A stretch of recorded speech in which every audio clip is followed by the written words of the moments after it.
আসসালামু আলাইকুম ওয়া রাহমাতুল্লাহি তাআলা ওয়া বারাকাতুহু। বিসমিল্লাহির রহমানির রহিম। কুল্লু নাফসিন যায়িকাতুল মাউত। ওয়া ক্বালা আইদান আইনামা তাকুনু ইউদরিকুমুল মাউত ওয়ালাউ কুনতুম ফি বুরুজিন মুশাইয়াদা। প্রিয় দর্শক শ্রোতা, দূরে এবং কাছে, দেশে এবং প্রবাসে যারা দেখতে পাচ্ছি, সবাইকে আন্তরিক মোবারকবাদ। আজ অত্যন্ত একটি সুখের দিন। সেটা হলো গত বছর এমন দিনেই আমার শ্রদ্ধেয় শ্বশুর আব্বা দুনিয়া থেকে বিদায় গ্রহণ করেছিলেন। আজ একটি বছর হয়ে গেল। ক্ষণিকের ধরাতে তিনি কিছুদিনের জন্য আগমন করেছিলেন। তিনি ছিলেন অত্যন্ত সদালাপী, মিষ্টিভাষী এবং মানুষের জন্য ছিলেন নিবেদিত প্রাণ। আল্লাহ রাব্বুল আলামিন এই তার গোলামকে জান্নাতের উচ্চ মাকাম দান করুক।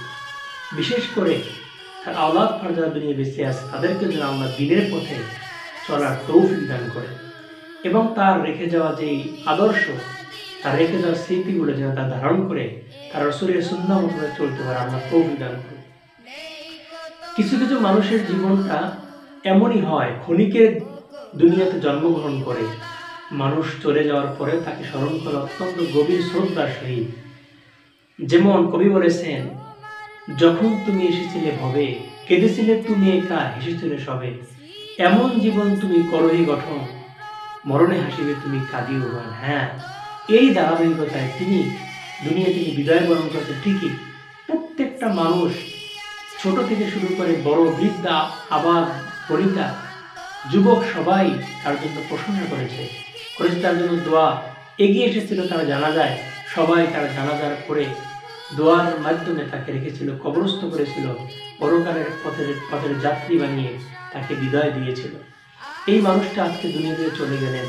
আল্লাহ রাব্বুল আলামিন তার এই দিনে আজকে আমরা তাকে স্মরণ করতেছি, যেন আল্লাহ তাআলা তাকে জান্নাতুল উচ্চ মাকাম দান করেন।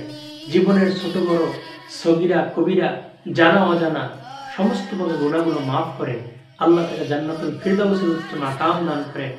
এই নিমিত্তে আজকে আমরা দোয়া করতেছি, আমিন সুম্মা আমিন। ওয়া আখিরু আলহামদুলিল্লাহি রাব্বিল আলামিন।